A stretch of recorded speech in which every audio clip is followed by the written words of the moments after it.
हमारी डिफेंस के सभी सर लोगों को सबसे पहले जय Hind sir, very good morning sir. सबसे पहले मैं आप सभी लोगों को बहुत बधाई दूंगा सर। अभी पीआई क्लर्क प्री का रिजल्ट आया है और हमारे बहुत से डिफेंस के सर लोगों का हुआ है। मुझे बहुत मैसेजेस आए, मतलब वैकेंसीज भी इस बार ज्यादा है, नो डाउट 14,000 वैकेंसीज हैं। अन्य एग्जाम्स के मुकाबले इस बार हमारे डिफेंस के सर लोगों के मैसेजेस मुझे काफी मिले हैं कि सर हमारा क्लियर हो गया, हम डीईएसएम कैटेगरी से थे या फिर ईएसएम कैटेगरी से थे। और बीइंग अ टीचर सर, मेरा सौभाग्य है कि मैं आप लोगों को गाइड कर पा रहा हूं सर। और मुझे बहुत खुशी है सर कि आपको डिसिप्लिन नहीं सिखाना पड़ता, आपको केवल एक गाइडेंस देनी पड़ती है कि सर ऐसे पढ़ना है, क्योंकि डिसिप्लिन सर ऑलरेडी आपको जो है वो डिफेंस में काफ़ी कुछ सीखने को मिला है, जो कि आपसे सर मैं खुद सीखता हूं। अब बहुत सारे हमारे डिफेंस के सर लोगों का ये सवाल है कि सर एक लास्ट की 10 डेज की स्ट्रेटेजी जो है वो बता दीजिए। हालांकि ऑलरेडी हमने मेंस की स्ट्रेटेजी पे एक कंप्लीट वीडियो किया हुआ है। आप एक बार इस चैनल के वीडियो सेक्शन में जाएंगे तो आपको वहां डिटेल मिल जाएगा। लास्ट के 10 दिनों में आपको क्या करना है सर, वो कौन से की पॉइंटर्स हैं जो आपको ध्यान रखना है, जल्दी से आज हम लोग डिस्कस कर लेते हैं ताकि आपके मेंस में ज्यादा प्रॉब्लम ना हो। देखिए, सबसे पहले अगर मैं टोटल वैकेंसीज की बात करूं, आप सभी को वैकेंसीज पता है। एक्स सर्विसमैन की 1361 है, और जो क्या कहते हैं डिसेबल एक्स सर्विसमैन है वो यहाँ पे 600 वैकेंसीज हैं। बैकलॉग को भी ऐड कर देंगे, टोटल 2,500 के करीब हमें वैकेंसीज जो है वो यहाँ देखने को मिली है।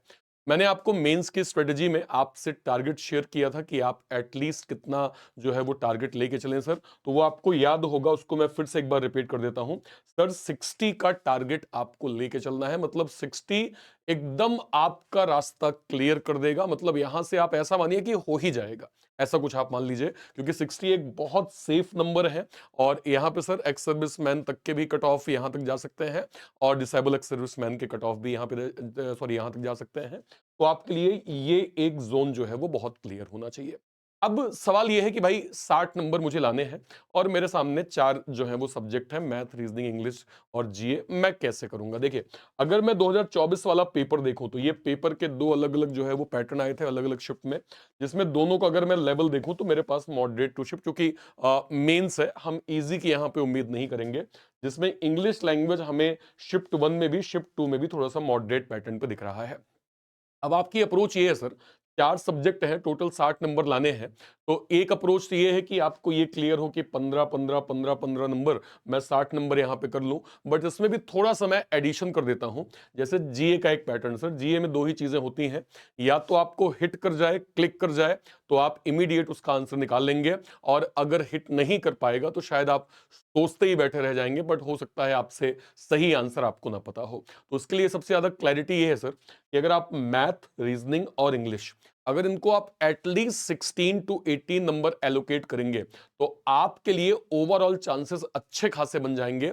जहां पे आपका अगर जीए में थोड़ा कम भी स्कोर होगा तब भी आप ओवरऑल टारगेट को यहां पे अचीव कर सकते हैं। जैसे अगर मैं एग्जांपल देखूं, जैसे मान लीजिए इस पेपर में अगर मैं रीजनिंग के पैटर्न को यहां पे देखूं, ये रीजनिंग पूछा गया था 4 मार्च में। क्या क्या आया था सर, जल्दी से एक बार देख लीजिए। Box, square, month. बॉक्स के साथ वेरिएबल था, स्क्वायर के साथ 8 सीटें थी, 2 वैकेंट था। मंथ के साथ एक वेरिएबल था सर। ईयर जो कि सिंपल जो है वो एक कंडीशन वाली ईयर पजल 2021 बेस ईयर, और आपसे सवाल पूछा गया। इसके अलावा डेजिग्नेशन जो कि पजल थी, साथ में हाइट की भी कंडीशन हमें पूछी गई थी। अब इसके बाद meaningful word, machine input, alpha numeric, step based conditional सवाल, blood coded new pattern, logical reasoning. कितने सवाल आप इसमें कर सकते हैं एक बार ध्यान दीजिए। मैं आपको रीजनिंग की स्ट्रेटेजी बताता हूं, ये आपको सेम मैथ में और इंग्लिश में भी अप्लाई करने हैं। देखिए सर, एक चीज तो ये क्लियर है कि आपको मेंस में मशीन इनपुट मिलेगा ही मिलेगा, क्योंकि प्री में नहीं आता है और केवल ये मेंस का ही पार्ट है। तो एक तो मशीन इनपुट आपको मिल जाएगा, एक डेटा सफिशिएंसी मिल जाएगा। हमने इसकी काफी क्लास की है, मुझे उम्मीद है कि आपको इसमें ज्यादा प्रॉब्लम नहीं आएगी। और हमने अलग अलग पैटर्न की काफी प्रैक्टिस भी करी हुई है। तो 5 नंबर एक आपका ये बन रहा है सर, ठीक है। जो एक मीनिंगफुल वर्ड है जिसमें मल्टीपल वर्ड का सवाल है, मेंस का पैटर्न अलग होता है, स्टेप बाय स्टेप होता है, उसके भी लेवल अप पैटर्न को हमने किए हैं। तो आपको इसमें भी खास कोई प्रॉब्लम नहीं आएगी। एक क्वेश्चन आपने यहां कर लिया। अल्फा न्यूमेरिक सीरीज, मैंने जो भी तीनों अलग अलग पैटर्न होते हैं तीनों मैंने करवाए हैं सर, ये आप यहां पे कर लेंगे। स्टेप बेस्ड वाले लगभग हर एक मेंस की क्लास में हमने स्टेप वाले सवालों को किया है सर। आप 2 क्वेश्चन यहां से निकाल लिए, कंडीशनल के 2 क्वेश्चन निकाल लिए, ब्लड के 2 क्वेश्चन, कोडेड के 4 क्वेश्चन। कोडेड डायरेक्शन बहुत टफ नहीं होती सर, आसान होती है। और न्यू पैटर्न कोडिंग तो मैंने कंप्लीट सीरीज ली है, जहां मैंने आपको 20 अलग अलग न्यू पैटर्न कोडेड कोडेड का कंटेंट जो है वो आपको टेलीग्राम पे प्रोवाइड किया है। जरा टोटल ऐड करिए, 5, 6, 10, 12, 14, 15, 19 और ये 22। सर 22 नंबर मैंने आपको यहां बता दिए। अभी मैंने पजल को टच नहीं किया सर, लॉजिकल रीजनिंग को टच नहीं किया। मैं मान लेता हूं कि आपने इनको छुआ तक नहीं। इसमें से 22 क्वेश्चन ऐसे हैं जो डुएबल मैनर में है, जिसको आप सॉल्व कर सकते हैं। चलिए मान लेता हूं कि 22 में से हो सकता है 2-4 आपके गलत हो जाए, तो भी एक टारगेट जो मैंने बोला कि 16 टू 18, अगर सर आप 2-4-5 नंबर इसमें साइड भी कर दीजिए, तो भी आप लगभग 16 से 18 क्वेश्चन यहां पे बना लेंगे। और देखिए सर, पजल पजल को मैंने साइड किया है, ऐसा नहीं है कि आप इसको बना नहीं सकते। जैसे अगर मैं ईयर पजल की बात करूं, जिसमें सिंगल वेरिएबल, ईयर पजल का मतलब क्या है, 7 लोग हैं और 2024 बेस ईयर हो गया और आपको लोगों की कंडीशन निकालनी है, तो वो आप इसमें बना लेंगे, क्योंकि ये एसबीआई पीओ प्री टाइप का पैटर्न है, आईबीपीएस पीओ प्री टाइप का पैटर्न है, आप इसको सॉल्व कर सकते हैं। अगर आप बची 3 पजल में देखिए, तो आपको दिख रहा होगा कि भाई मंथ पजल है, समझिए आप, मंथ पजल है, 7 लोग हैं, 2 वेरिएबल है, तो 2 वेरिएबल की पॉसिबिलिटी हम बना के सॉल्व कर सकते हैं। ये इतना टफ नहीं है, जो मतलब जितना लोग जो है वो मेंस में पजल को हवा बनाते हैं।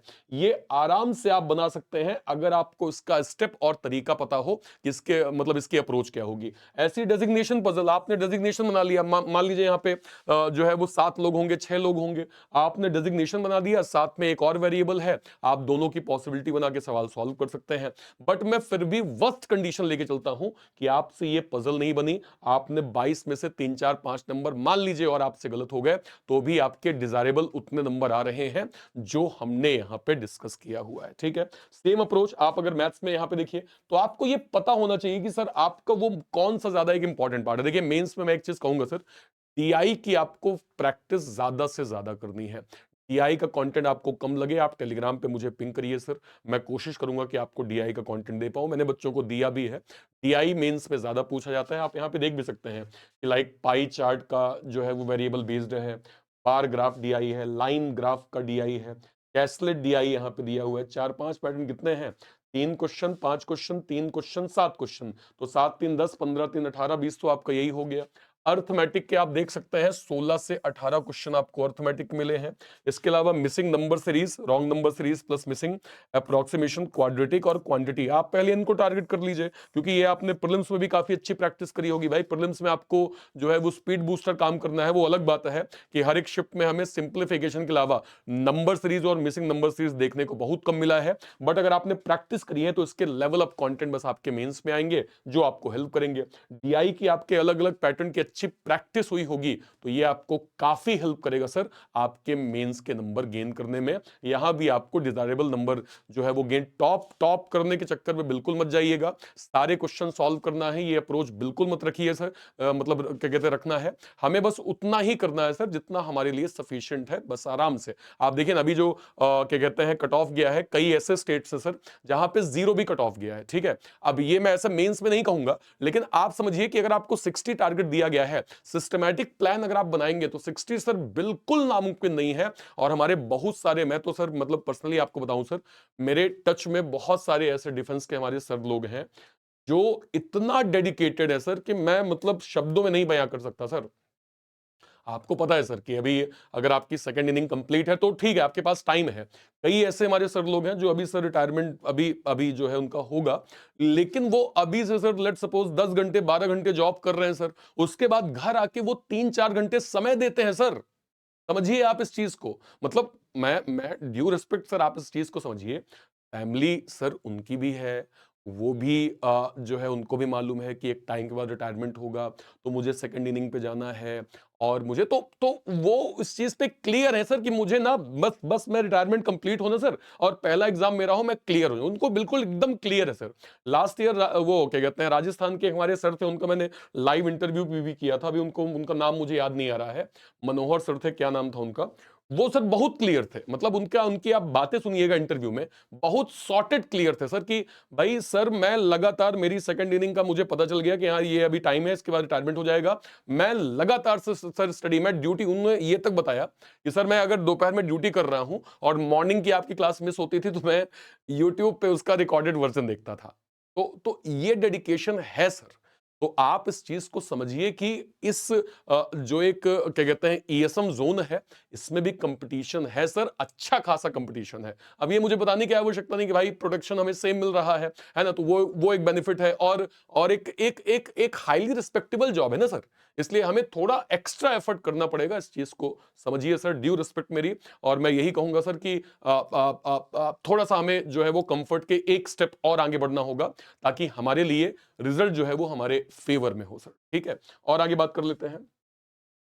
इंग्लिश की हम बात करें, आरसी के 7 क्वेश्चन, आरसी रिव्यू और books 8 question, phrase replacement 3 question, cloze test 6 question, double fillers 5 question, error 2 से 3 question, match the column, starter. आप इसमें देख लीजिए आप किस सेक्शन में ज्यादा स्ट्रांग है। प्री में आपने कौन से सेक्शन में ज्यादा कमांड करी थी, मेंस में आपको ये बिल्कुल आप स्क्रीनशॉट देख लीजिए कि मेंस में ज्यादा कौन सवाल पे जो है वो क्वेश्चन पूछा जा रहा है। अभी मैं आपको ये भी बताऊंगा कि आपको आगे ऐसा क्या करना चाहिए जिससे आपको मेंस के नंबर में काफी हेल्प मिल जाए। अब अगर मैं बात करता हूं सर इस शिफ्ट के कंप्लीट गुड अटेम्प्ट्स की, जो हमने लास्ट ईयर देखा था। देखिए हमारा टारगेट क्या है सर, हमने बाकी सब्जेक्ट मैथ रीजनिंग जीए, यहां सॉरी मैथ रीजनिंग और इंग्लिश, जीए मैंने कवर अप नहीं किया, जीए चूंकि बहुत वास्ट होता है वो मैंने यहां पे कवर अप नहीं किया। रीजनिंग देखिए 21 से 23, आपको पता है गुड अटेम्प्ट का मतलब क्या होता है, एक एवरेज बच्चों ने, है ना, जो एवरेज बच्चे हैं उनने इतना अटेम्प्ट किया होगा। तो मैं इतना भी नहीं कह रहा हूं सर, इससे कम ही कह रहा हूं, उतना तो हम कर सकते हैं ना सर। यहां पे आप देखिए मैथ्स का 29 मतलब 23 से लेके 26-27 तक का अटेम्प्ट है सर, मैं इतना आपसे नहीं कह रहा हूं, इससे पहले ही हम जाएंगे, इतना तो कर सकते हैं सर। ऐसे ही आप इंग्लिश में देखिए, देखिए इतने अटेम्प्ट्स हमारे हो रहे हैं सर, मैं इतना बिल्कुल नहीं कह रहा हूं सर, अगर आप इससे कम भी कर लेंगे तो भी आपका बेनिफिट है। आपको जीए में अभी अभी अभी बात करूंगा जीए में हमें क्या करना है सर। और ओवरऑल जो है देखिए 98 टू 107 इतने सेफ अटेम्प्ट गए हैं सर। आप सोचिए आपको इससे न जाने कितना कम करना है। तो आपके लिए हर तरह से गोल्डन अपॉर्चुनिटी है कि जब सेफ अटेम्प्ट्स मतलब एक एवरेज नंबर ऑफ स्टूडेंट इतना कर पा रहे हैं, तो हमें उससे पहले ही जाके जो है वो क्लोज कर देना है। अब जरा अगला पेपर देखिए, इस वाले में क्या हुआ। इसमें सर आप देखिए फ्लोर ब्लड डायरेक्शन, अब वो क्वेश्चन जो मुझे करने हैं। वर्ड बेस्ड एक क्वेश्चन, मीनिंगफुल एक question, machine input 5 question, number based एक question, inequality 3 question, coded syllogism 3 question, blood 3 question, logical reasoning side कर देते हैं, new pattern 4 question, conditional coding जो है वो 4 क्वेश्चन, और डेटा सफिशिएंसी 4 क्वेश्चन। पहले चेक कर लेते हैं टोटल कितने हो गए। 4 8 12, 12 के बाद 15 18 21 22 27 28 29। सर 29 को साइड कर दीजिए, मैंने मान लिया 29 क्वेश्चन आपने सॉल्व किए होंगे, उसमें सर 10 गलत हो गए होंगे। तो 10 भी अगर गलत है तो भी अगर आप 20 जा रहे हैं और उसमें से गलत के भी पॉइंट जो है वो कट कर लें, तो भी आपका एक 16-18 का जो रेंज है वो वर्स्ट सिनेरियो में बन जाएगा सर। अगर अगर पेपर ऐसा पूछा गया है तो ये आपका सेकंड शिफ्ट का पेपर था जहां पे कंप्लीट ये पैटर्न देखने को मिला। Data sufficiency simple 2 statement based है, राम श्याम का भाई है कि नहीं बताओ, 2 में से जोड़ के हमने डेटा सफिशिएंसी के टू स्टेटमेंट और 3 स्टेटमेंट की कंप्लीट क्लास ली है सर। यूट्यूब में क्लास है, टेलीग्राम पे कंटेंट मिल जाएगा, उसको रिवाइज करिए। कम पड़ता है सर, मुझे पर्सनली मैसेज करिए, मैं आपको और एडिशनल कंटेंट दे दूंगा सर। अब देखिए मैंने अभी इनमें इन तीनों पजल को नहीं जो है वो ऐड किया। क्या आप इन तीनों पजल को सॉल्व कर सकते हैं? अगर आप देखें तो आप इस डायरेक्शन बेस्ड पजल, और ये कोई पजल नहीं है सर, सिंपल डायरेक्शन बेस्ड सवाल है। एक्सिस मतलब क्या हो गया कि भाई 4 लोग रहे होंगे, 3 लोग रहे होंगे, एक पर्टिकुलर पॉइंट से चलना स्टार्ट किए, फिर एक बंदा इधर गया, एक बंदा इधर गया, एक बंदा इधर गया, एक बंदा इधर गया। सवाल ने पूछा कि अगर ये वाला बंदा यहां से थोड़ा और चला जाएगा तो इस वाले बंदे से उसकी शॉर्टेस्ट दूरी क्या है। हमने उसका नियम पढ़ा है सर कि ऐसे सवालों को कैसे करना होता है। तो ये बहुत डुएबल मैनर में है, मैंने इसमें ऐड नहीं किया। मैं मानता हूं कि आपने इसको सॉल्व ना किया होगा, लेकिन फिर भी आप देखिए कि आप इसको ट्राई कर सकते हैं, बन जाएगा आपको। इन दोनों में देखिए, चलिए मैं मान लेता हूं कि वैकेंट वाले में थोड़ा आपको प्रॉब्लम हुई होगी, लेकिन ये वाला सवाल देखिए ब्लड बेस की कंडीशन हम जानते हैं। हमें ब्लड का नियम पता है सर कि किसी भी तरह का लीनियर सर्कल, है ना, फ्लोर बॉक्स जो है वो 2 रो, कैसा भी आपको सेटिंग पजल दिया जाए, अगर आप ब्लड का डायग्राम प्रॉपर बना पा रहे हैं तो आप बाकी क्वेश्चन को कर लेंगे सर। और लॉजिकल रीजनिंग कल ही मैंने क्लास ली है सर, लगभग मैंने आपको 100+ क्वेश्चन पीडीएफ फॉर्मेट में दिया है। अगर आप उसको भी एक बार रिवाइज कर लेंगे तो जिस लॉजिकल को मैंने बिल्कुल साइडलाइन कर दिया, ऐसा नहीं है कि आप 6 में से 2-3 क्वेश्चन नहीं बना सकते हैं, बट मैं वर्स्ट सिनेरियो में कह रहा हूं कि आप उतने अटेम्प्ट्स कर सकते हैं जो हम यहां पे डिस्कस कर रहे हैं। ठीक है, ओके, नेक्स्ट पे आ जाइए। अगेन देखिए सर अर्थमेटिक के 16 क्वेश्चन, अर्थमेटिक के 16 question sir, 16। Then pie chart 5, bar graph plus tabular 5, tabular data 5, caselet 5, missing and wrong number series 4, quantity 4, data sufficiency 4, quadratic यहाँ पे 2 क्वेश्चन, इसमें आप बिल्कुल बाइफरकेट कर सकते हैं कि आपके लिए क्या हेल्पफुल होने वाला है।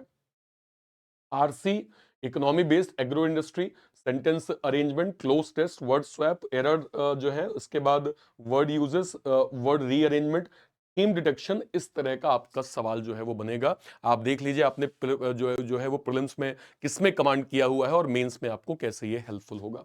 इस शिफ्ट में अगर मैं टोटल अटेम्प्ट देखूं सर, 97 से 105 एक आइडियल अटेम्प्ट है सर। उसमें अगर मैं सब्जेक्ट वाइज जाऊं, भाई मैं आपसे 22 से 25 बोल ही नहीं रहा हूं सर, मैं कह रहा हूं आपको इससे भी कम जाना है तो भी कोई दिक्कत नहीं है। भाई यहाँ पे 18 से 22, अब देखिए पेपर का लेवल रहा होगा तो 18 से 22 हम गए हैं। अगर इसमें भी अगर पेपर का लेवल है सर, जाहिर सी बात है इसमें भी देखिए जब लेवल हाई होता है तो चांसेस होते हैं कि जो कट ऑफ के नंबर है वो हमें जितने एक एक्सपेक्टेड है उससे कम देखने को मिलेंगे। अगर 18-22 एक नंबर एवरेज रहा है और अगर आप इससे कम मान लीजिए 15-14 भी करते हैं तो भी आपके लिए यहाँ पे ठीक है सर। ओके, 29 से 33, अब देखिए बाकी आपका ये कवर कर रहा है। जब इंग्लिश में आपको 29 से 33 अटेम्प्ट है, जहां पे हम लोगों ने इससे भी कम डिस्कस किया है, तो अगर आप इसके अराउंड भी कर लेंगे सर तो आपके बाकी सब्जेक्ट कवर अप हो रहे हैं।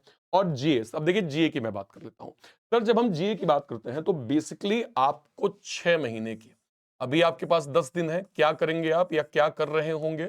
अगर आपने मेंस का वीडियो देखा है तो आप स्ट्रेटेजी फॉलो कर रहे होंगे, बट नहीं देखा है तो यहां पे समझ लीजिए। लास्ट की 6 महीने की करंट अफेयर, सुष्मिता मैम ने अभी कल ही एक क्लास ली है, अभी वो एक सेशन में भी कल परसों ने कहा भी है कि मैं कंप्लीट कैप्सूल जो है वो प्रोवाइड कर रही हूं, जो हर एक बच्चे के लिए लास्ट के 6 महीने का कंटेंट आपको मिल जाएगा। तो एक तो ये है सर कि आपको 6 मंथ के कंटेंट को बिल्कुल पीडीएफ फॉर्मेट में लेके आप उसको अच्छे से रिवाइज कर डालिए, एक बार आप गो थ्रू बस पढ़ लीजिए सर, है ना।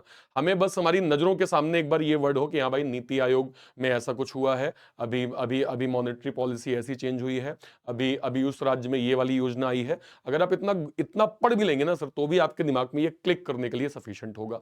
और मैं आपको ये रिकमेंड करूंगा कि एग्जाम से पहले एटलीस्ट 2 बार जो भी आपके, और कोई एक ही, देखिए सर 10 तरह के रिसोर्सेज पे मत जाइएगा, ठीक है। आपके जो भी रिस्पेक्टिव टीचर्स हैं अगर वो डेली 1 घंटे की क्लास ले रहे हैं, फिलहाल ले ही रहे होंगे, कोई डाउट नहीं है इसमें, उनकी क्लास करिए, वो क्लास का पीडीएफ दे रहे हैं बिल्कुल उसको ले लीजिए। अगर वो मंथली या 6 महीने के पीडीएफ का कंटेंट दे रहे हैं आपको, उसको आप डाउनलोड कर लीजिए सर, और बस एक या 2 सोर्स को आप कंप्लीट रिवाइज कर लीजिए, आपको काफी हेल्पफुल होगा जो है वो करंट अफेयर के लिए। इसलिए करंट अफेयर सर जिसको कहते हैं गेम चेंजर होता है, हमेशा इसको गेम चेंजर बोला जाता है। कारण ये है कि अगर आपको क्लिक कर गया तो आप इंस्टेंट आंसर कर पाएंगे, क्लिक नहीं करेगा बड़ी प्रॉब्लम हो जाएगी। इसलिए मेक श्योर करिए कि आप जीए में थोड़ा सा पारंगत हो जाए। अब आपको इंपॉर्टेंट चीज क्या करनी है सर, इंपॉर्टेंट आपको ये करना है, लास्ट का जो 1 वीक होगा, आखिरी हफ्ता होगा, उसमें आप डेली सर कंप्लीट एक मॉक जरूर दीजिए, एक मॉक जरूर दीजिए। और सर मॉक देना इंपॉर्टेंट नहीं है सर, आप इसको अगर एनालिसिस अच्छे से कर लेते हैं, और मेंस का एनालिसिस आपको बड़ा हेल्प करता है सर, एक चीज ध्यान रखिएगा, मेंस का एनालिसिस बहुत हेल्प करता है। देखिए जैसे मान लीजिए अगर मैं कहूं कि कंप्लीट पेपर आपने दिया है ना, और 60 नंबर आप मान लीजिए आपके पास रीजनिंग में है, आपने 20 ही क्वेश्चन किए जितना डिजायरेबल था, आप एटलीस्ट इतना देख लीजिए कि जो बच्चे आपके एक्स्ट्रा क्वेश्चन हैं जो आप नहीं कर पाए, वहां आपसे क्या मिस्टेक हुई है सर, आपको केवल इतना देखना है। भले आपने ट्राई नहीं किया, आपने पेपर में देखा कि इसका लेवल ज्यादा होगा, मेरे लिए ये प्रॉब्लमेटिक है, मैं सॉल्व करूंगा बड़ी दिक्कत होगी, ठीक है कोई बात नहीं, आपने जितना डिजायरेबल नंबर था वो आपने गेन कर लिया। बट जो आपसे नहीं बने, जिसके लिए आपको डर लगा था या आपको लगा था कि यार नहीं नहीं ये तो सॉल्व करूंगा मैं बड़ा टाइम लग जाएगा, एक बार एनालिसिस कर लीजिए, बस एनालिसिस कर लेंगे आपको काफी हेल्प करेगा। अच्छा, मेंस में जीए वाले क्वेश्चन बड़े इंपॉर्टेंट होते हैं। देखिए कोई भी वेबसाइट जो भी मॉक डिजाइन करते हैं वो कभी नहीं चाहेंगे कि उनके मॉक में बच्चे कम मॉक दें, इसलिए हमेशा वो अपडेटेड कंटेंट और बढ़िया कंटेंट देने की कोशिश करते हैं। जब आप अभी करंट के एसबीआई क्लर्क के मेंस के मॉक दे रहे होंगे तो जाहिर सी बात है उसके जो जीए के क्वेश्चन हैं वो भी अपडेटेड वर्जन के होंगे। जितने क्वेश्चन आपसे बने अच्छी बात है, जो नहीं बने सर उस मॉक के क्वेश्चन के सॉल्यूशन में बहुत डिटेल कुछ दिया होगा कि अच्छा ये जो सवाल था ये ऐसा ऐसा गठन हुआ था, मान लीजिए आरबीआई का कोई सवाल है तो वो डिटेल लिख देता है कि आरबीआई का ये गठन हुआ था, ये पहले थे, ये अभी ये पोजीशन है, इनकी रैंक ऐसी है, इसमें ये चल रहा है। वो तो वो जो 5-6 पॉइंट एक सवाल से बनते हैं ना सर, वो आपको काफी हेल्प करते हैं, काफी ज्यादा हेल्प करते हैं। तो आपका एक काम ये होना चाहिए कि आप अभी अल्टरनेट डेज में जो मॉक देते होंगे उसको एनालिसिस करिए अच्छे से। एनालिसिस में 1 घंटे, 2 घंटे, 3 घंटे का समय लग सकता है, लेकिन वो आपको काफ़ी मदद करेगा। और लास्ट के 1 हफ्ते, लास्ट का जो 1 वीक बचेगा सर, उसमें अगर पॉसिबल हो डेली एक मॉक देके उसको एनालिसिस करने में भी आपको 2 से 3 घंटे देना चाहिए, क्योंकि ये भी आपके लिए काफ़ी मददगार होगा। आप जो भी अभी देखिए, अभी आपके जो भी रिस्पेक्टिव टीचर चाहे मैथ्स के हों, वो कोई एक क्लास मेंस के ले रहे होंगे, अगर वो लेते हैं आपको ज़रूर देखना चाहिए। जैसे रीजनिंग मैं अगर क्लास ले रहा हूं, भले वो 1 घंटे 2 घंटे का हो, आप भले लाइव ना देख पाए, रिकॉर्डेड जरूर देखें। लाइव देखेंगे और वैल्यू होगी। लाइव आप देखें उसको और एनालिसिस करें कि भाई मैंने क्या पढ़ाया, ठीक है। ऐसे जीए का सेक्शन, तो 3 सेक्शन को आपको ज्यादा फोकस कर देना है। एक मैथ्स के लिए, रीजनिंग के लिए, जीए के सेक्शन के लिए, ठीक है। इंग्लिश में जो आपने प्री वाला जो एक आपने फोकस किया था, मेंस में आप देख लीजिए कि आपने मेंस में कितनी जो है वो उस टॉपिक में कमांड पाई हुई है, और उसकी प्रैक्टिस आप ज्यादा करिए। आप यकीन मानिए सर, अगर आप ये स्ट्रेटेजी फॉलो करते हैं, जो एक डिजायरेबल नंबर है ओवरऑल मेंस में, वो आप गेन कर लेंगे सर, इसमें कोई दो राय नहीं है। सारे हमारे डिफेंस के सर लोग जिन्होंने भी अभी जस्ट रेसेंट में कोई मॉक दिया है, आप मुझे जरूर बताइएगा आपका टोटल मॉक में मार्क्स कितना आ रहा है सर। टोटल मार्क्स कितना है और सब्जेक्ट वाइज क्या मार्क्स है आपका। मैथ्स का क्या मार्क्स है, रीजनिंग का आपका मार्क्स क्या है, जीए का आपका मार्क्स क्या है, और इंग्लिश का मार्क्स क्या है। ये भी आप सर मुझे कमेंट सेक्शन में जरूर से जरूर बताइएगा। बाकी बेस्ट विशेष सर हमारी तरफ से, बहुत बहुत शुभकामनाएं। और भी कहीं कोई क्वेरीज होती है, आप सर वीडियो के कमेंट सेक्शन में अपनी बात आप जरूर रखिएगा। एक बहुत इंपॉर्टेंट चीज मैं अपने सभी डिफेंस के सर लोगों को बताना चाहूंगा, 2025 के सभी बड़े एग्जाम्स के लिए सर हमने फिलहाल जो है वो बैंक महापैक के अंदर मंथ एंड सेल लाई है, जिसकी आज ही लास्ट डेट है सर। इसमें बैंक महापैक आपको अगले 1 साल तक के लिए 2499 में मिल जाएगा, जहां पे 2499 रुपए में अपकमिंग जितने भी बैंकिंग इंश्योरेंस के बड़े एग्जाम्स हैं, जो 2025 के हैं, 26 के हैं, उन सभी का बेसिक फाउंडेशन आपको बैंक महापैक के अंदर प्रॉपर मिल जाएगा। इसके अलावा सर बैंक एसएससी महापैक है, जो कि 4149 यानी अपकमिंग 1 साल के लिए जितने भी बैंक और एसएससी के बड़े नोटिफिकेशन हैं, उनका कंप्लीट फाउंडेशन बैच आपको बैंक और एसएससी महापैक के अंदर मिल जाएगा। इसके अलावा अभी लेटेस्ट में सर तीन दो दो बहुत इंपॉर्टेंट बैच चल रहे हैं सर। एक हाईली डिमांडेड एम 3.0 चल रहा है, जिसको मैं ही कवर कर रहा हूं। इसमें हम 2025 के सभी बड़े बैंकिंग इंश्योरेंस, सभी जो है वो क्या कहते हैं अल्टरनेट आरबीआई के नोटिफिकेशंस, या फिर इंश्योरेंस के अंदर एलआईसी, यूडब्ल्यूआईसी, एनआईएसीएल है ना, इसके असिस्टेंट के जो भी एग्जाम्स होते हैं, वो सब यहाँ पे हम कवर कर रहे हैं सर। ये आईबीपीएस का फाउंडेशन, जिसमें आईबीपीएस क्लर्क, एसबीआई क्लर्क जो आपके लिए इंपॉर्टेंट होगा, उसके फाउंडेशन को हम प्रॉपर यहाँ पे पढ़ रहे हैं सर। रुद्रा का एक बैच चल रहा है। इसके अलावा आरबीआई ग्रेड बी और इंग्लिश का भी बैच यहाँ पे चल रहा है, जिसको आप बैंक महापैक के अंदर प्रॉपर अवेल, ठीक है। कहीं कोई जो है वो कोई क्वेरी होती है, अपनी बात आप जरूर रखिएगा सर। टिल देन, तब तक के लिए bye bye, thank you so much, Jai Hind, thank you.